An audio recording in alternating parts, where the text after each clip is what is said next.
Lebih membuat saya marah, ternyata saudara, Habib Rizik, FPI dan sebagainya itu saya baca di grup-grup WA adalah pengalihan. Gila nggak? Saya nggak setuju dengan pendapat itu bahwa itu pengalihan itu tadi saya tidak setuju. Tapi terlepas setuju tidak setuju dengan itu, saya benar-benar terusik dan marah sekali saudara. Itu pengalihan dari kasus.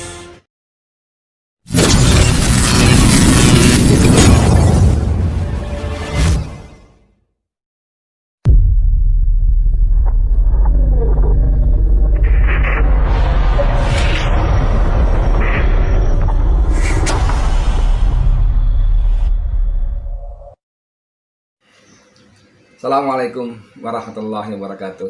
Saudara sekalian, dengan saya Edi Mulyadi.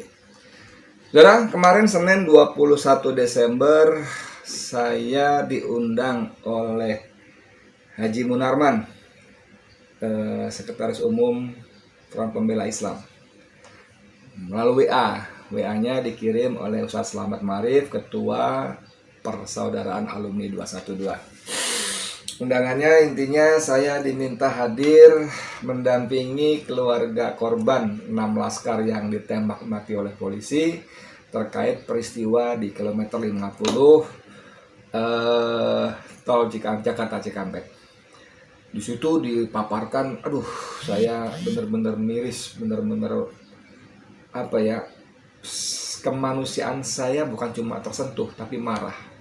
Bagaimana keluarga korban memaparkan siksaan-siksaan yang dialami oleh keluarganya sebelum akhirnya ditembak mati, yang sebagian besar tembakan-tembakan di sebelah kiri dekat jantung, ada tangan, ada kulit punggung melepuh, ada kemaluan yang terbakar dan bengkak dan sebagainya. Tidak berselang lama, sore atau siang mungkin makan kita bubar, kita kira jam 12. Wartawan seperti biasa dari awal sudah berkumpul banyak, dan sorenya foto-foto korban, Masya Allah luar biasa, beredar di media sosial, di grup-grup WA. Mengerikan sekali, dadanya dari sini sampai perut di bawah ada bekas jahitan. Itu apa yang dipaparkan oleh keluarga di depan Komnas HAM tentang luka-luka adiknya, ponakannya, anaknya itu sudah mengerikan menurut pendengaran saya, manusia yang biasa ini sudah sangat mengerikan. Dan ditampilkan entah bagaimana caranya, teman-teman wartawan dapat, netizen dapat, gambar-gambar itu beredar secara luas, mengerikan sekali. Pada titik ini saya mengatakan pada siapa saja orang yang pro kepada TNI Polri, monggo silakan, itu sikap kalian, silakan. Saya tidak bisa memaksa agar kalian ikut mengecam tindakan brutal polisi, silakan, itu masing-masing. Tapi menurut saya saudara, sebagai manusia kita layak marah. Bagaimana seorang anak manusia, bahkan 6 nyawa manusia dibantai begitu rupa. Bahkan banyak peraturan, banyak undang-undang, perkap segala macam Kapolri bahwa tembakan polisi itu hanya melumpuhkan bukan mematikan, dan itu luar biasa dasarnya.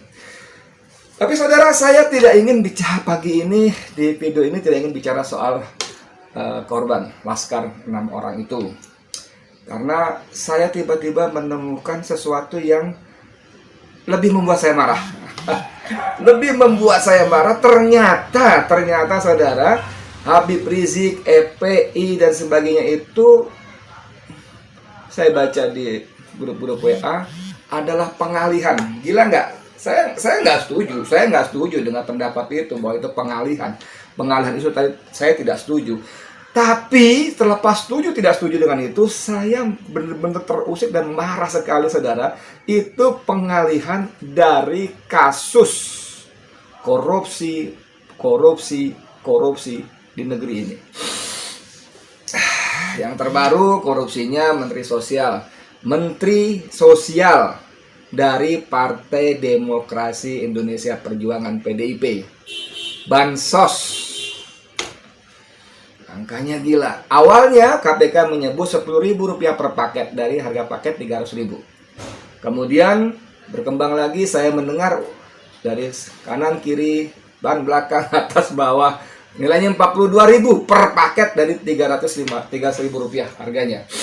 Dan ternyata perkembangan terakhir menyebutkan angkanya mencapai 50%, 150.000. Dan liputan utama, laporan utama Tempo menyebutkan itu menuju kandang banteng, saudara. Kandang banteng. Dari korupsi saja kita sudah marah, saudara.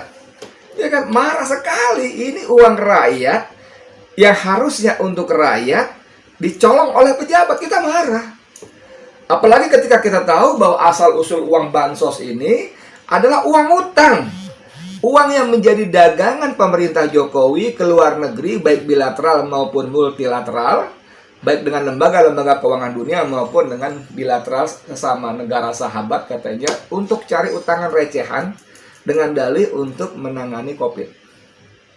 Jadi ini uang utang, saudara, ya, rakyat, teman-teman saya, rakyat saya, saudara-saudara saya, teman-teman saya, betul-betul. Ini uang kita, uang yang boleh ngutang, yang harus dibayar dengan uang rakyat juga lewat APBN. Tapi dicolong, dirampok, digarong oleh pejabat. Satu, ya. Kedua, uang rakyat ini bukan untuk bangun gedung, bukan untuk bangun sepak bola, bukan bangun apa orang sebut infrastruktur, jembatan, pelabuhan, whatever, bukan. Ini untuk perut rakyat yang terdampak karena COVID-19. Bayangkan nggak? Jatah rakyat kecil, jatah orang miskin, jatah para pengangguran yang putus hubungan kerja karena tempat bekerjanya ditutup, bangkrut karena COVID. Dan itu dicolong oleh pejabat. Dan lebih biadab, mohon maaf, saya tidak menemukan kalimat lain yang lebih sopan. Yang lebih sopan selain kata biadab, ketika uang bansos untuk rakyat kecil disikat oleh pejabat yang justru bertanggung jawab, bertugas untuk membagikan kepada rakyat. Menteri Sosial. Dan laporan utama majalah Tempo. Waduh, dahsyat sekali, saudara. Dahsyat sekali. Aduh, mengerikan sekali. Aduh, ini saya mau bacanya gimana nih? Terlalu bertubi-tubi, ya. Bayangkan, investigasi Tempo. Diduga anak Jokowi terseret korupsi eks bansos. Waduh, mengerikan sekali. Jadi saya berpikir, iya ya, bisa jadi mungkin juga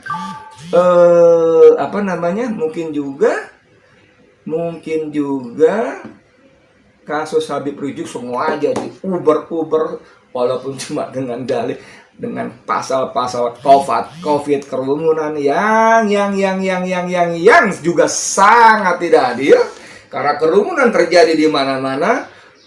Belasan kali Bobi di Medan melanggar prokes, minimal Bawaslu mengatakan 14 kali. Kemudian di Solo begitu rupa, dan di banyak daerah lain juga kerumunan dahsyat luar biasa. Ada seorang Habib juga menyelenggarakan pengajian juga kerumunan luar biasa, tidak diapa-apain. Tapi Habib dikejar-kejar, bahkan nyawanya terancam di kilometer 50 sepanjang itu. Dan kalau kita lagi-lagi, mohon maaf saya nyebut merek lagi, kalau kita baca laporan utama Tempo, dahsyat sekali. Jadi ketika saya jadi nyampur aduk ya, ketika saya datang ke kilometer 50, itu saksi memang mengatakan, Pak, polisi dari sore sudah ada, dan banyak, Pak. Jadi memang itu ladang pembantaian itu, udah disiapkan. Bahkan di laporan Tempo, ada seorang saksi, seorang warga di situ, maksud saya, yang mendekat, kemudian polisi berseragam mengatakan, tunggu, sebentar lagi ada yang seru. Gila nggak? Bayangkan betapa jahatnya para pejabat negeri ini yang maling, rampok, apalagi garong tadi, menjadikan kasus Habib bahkan sampai membahayakan nyawanya, nyawa anak istrinya, nyawa cucu dan mantunya.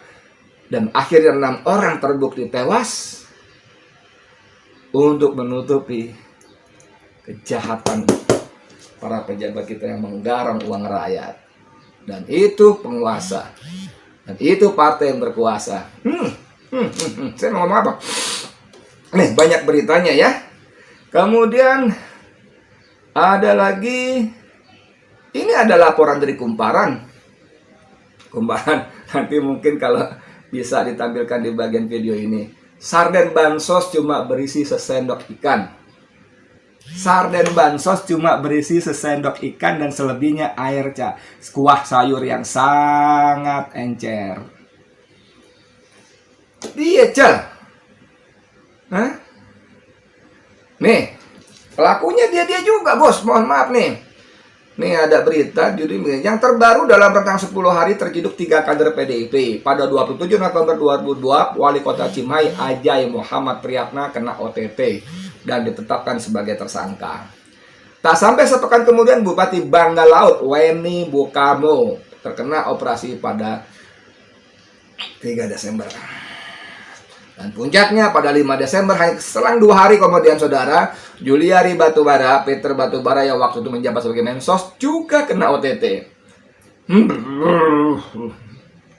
Ini disebutkan Juliari dijadikan tersangka penyunatan dana bansos setidaknya 10.000 per paket untuk COVID-19.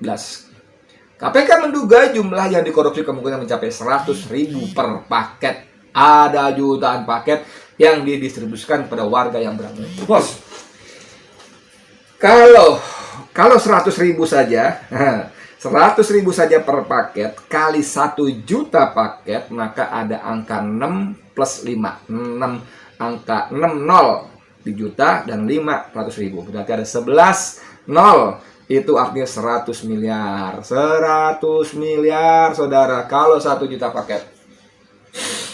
Kalau jumlah uang bansos di Kemensos 107,8 triliun, itu ada jumlah 365,9 juta paket, artinya jumlahnya sekitar 3,6 triliun kalau 100.000. Gila nggak, bos? Gila nggak, bos? Kalau 100.000, 36 triliun. 36 triliun. Dan itu mengalir menurut Tempo ke Pos Banteng. Pos Banteng, saudara. Partai yang menabalkan diri, berkoar-koar, mengklaim diri sebagai partai wong cilik. Tapi menterinya yang menjabat sebagai wakil bendahara umum mengambil jatah, merebut, menggarong jatah wong cilik yang menjadi jualan partainya. Masih banyak berita-berita seputar ini. Ya, ada lagi investigasi Tempo menyatakan Mensos Juliari temui Jokowi 2 hari sebelum ditahan KPK. Ngapain? Oh, menteri ketemu presiden biasa dong, benar biasa. Menteri dipanggil presiden biasa dong, benar biasa, nggak masalah. Tapi ini kan bisa dirangkai-rangkai, saudara. Ya Allah, astagfirullahaladzim, negeri ini kenapa seperti ini? Kenapa Indonesia diberi pemimpin jahat kepada rakyatnya? Ampun. Dan Presiden Jokowi, wah, ada berita nih. Minggu 6 Desember 2020 jam 9.29, judulnya Jokowi akan gigit pelaku korupsi dana bantuan COVID-19. Akan gigit pelaku korupsi dana bantuan COVID-19. Jokowi akan gigit pelaku. Monggo Pak Jokowi, Mas Jokowi, Presiden NKRI, yes. Monggo sampean gigit itu Juliari, monggo. Dan sebagai komandan negara ini, nakoda NKRI yang sangat besar ini, kapal NKRI yang sangat besar ini, kami rakyat Indonesia mau melihat tindakan nyata sampean sebagai kepala negara. tidak tebang pilih, akan tegas terhadap korupsi. Tempo menyebut anak sampean. Tempo lagi, mohon maaf, udahlah Tempo tuh kali ini kita bisa jadikan rujukan lah. Soal benar salahnya nanti kita uji. Tapi sebagai sama wartawan, saya yakin tidak sembrono menurunkan laporan sebelum kita yakin bahwa ini benar, gitu kan? Itu harusnya. Saya yakin siapapun seharusnya, bukan cuma Tempo, siapapun seharusnya wartawan, jurnalis hanya akan menurunkan produk jurnalisnya, entah dalam cetak, video, apa segala macam, hanya akan turun kalau dia yakin bahwa yang disampaikan itu benar. Gibran Rakabuming terlibat dalam pusaran korupsi. Disebut-sebut anak Pak Lurah yang merekomendasikan agar goodie bag itu diproduksi oleh Sritex seharga Rp15.000 per kantong. Yang sebelumnya ada pengakuan di Tempo juga dua staff dari Mensos sudah mencari-cari karena ditujukan diutamakan untuk UMKM, usaha mikro, kecil dan menengah. Tapi atas rekomendasi dari anak Pak Lurah dialihkan ke Sritex, yang Sritex itu deh perusahaan raksasa TBK, saudara. Sritex tentu saja membantah. Manajer humasnya kalau nggak salah siapa perempuan itu sudah membantah bahwa perintah order goodie bag datang dari Kemensos. Kami tidak pernah berkomunikasi dengan Gibran. Ya iyalah. Ya iyalah.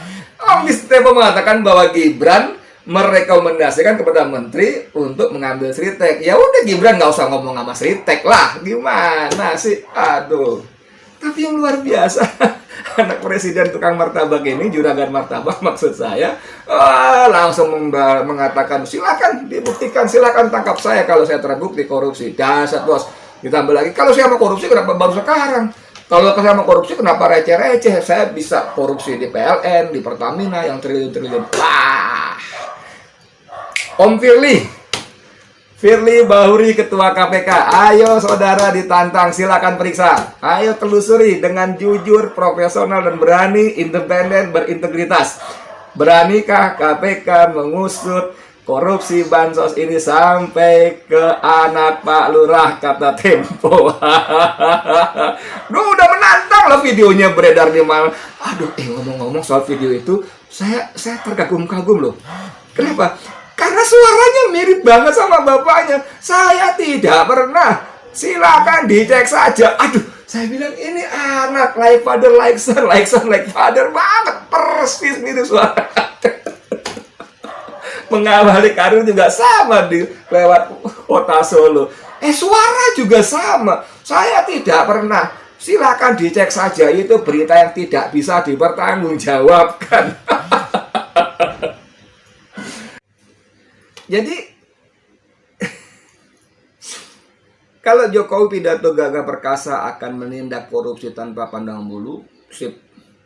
Kita sebagai rakyat dukung penuh. Tapi syaratnya saudara, itu nggak cukup cuma lip service saja, retorika saja, gitu kan? Kita tunggu. Akan saya gigit.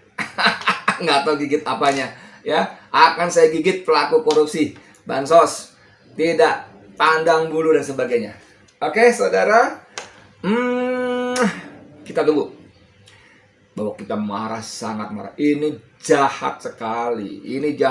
Bayangkan Menteri Sosial yang bertugas untuk menyalurkan bantuan sosial kepada rakyatnya, dan uang itu boleh ngutang yang harus dibayar oleh uang rakyat juga lewat APBN. Malah maling, merampok, dan jumlahnya tidak tanggung-tanggung. Jadi kalau Gibran bilang, kalau saya mau korupsi, tanggung amat, kenapa tidak dari dulu? Kenapa tidak di Pertamina atau PLN yang triliun? Bos! Aduh! Apa sampai ini cuma tukang martabak tapi nggak bisa ngitung dengan baik. Ini korupsi bukan receh-receh. 107,8 triliun uang bansos. Mau ambil berapa? 10.000, 100.000? Waduh, jumlahnya luar biasa. Per 300.000. Kalau 300.000, 100.000 berarti jumlahnya 30% dari 107,8 triliun. Itu artinya lebih dari 35 triliun jumlahnya. Dahsyat. Kalau 10.000 jumlahnya yang dicuri berarti itu 3,5 triliun lebih jumlahnya. Bukan receh-receh Gibran. Bukan. Kalau 42.000 angkanya berarti sekitar 11 triliun. Waduh, gede.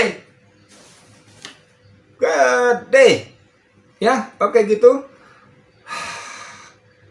KPK, Firly sudah mengatakan koruptor dana bansos akan dihukum mati.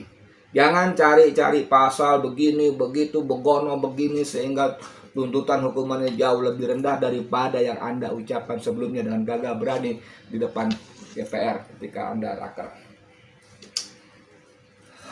Gitu dulu deh.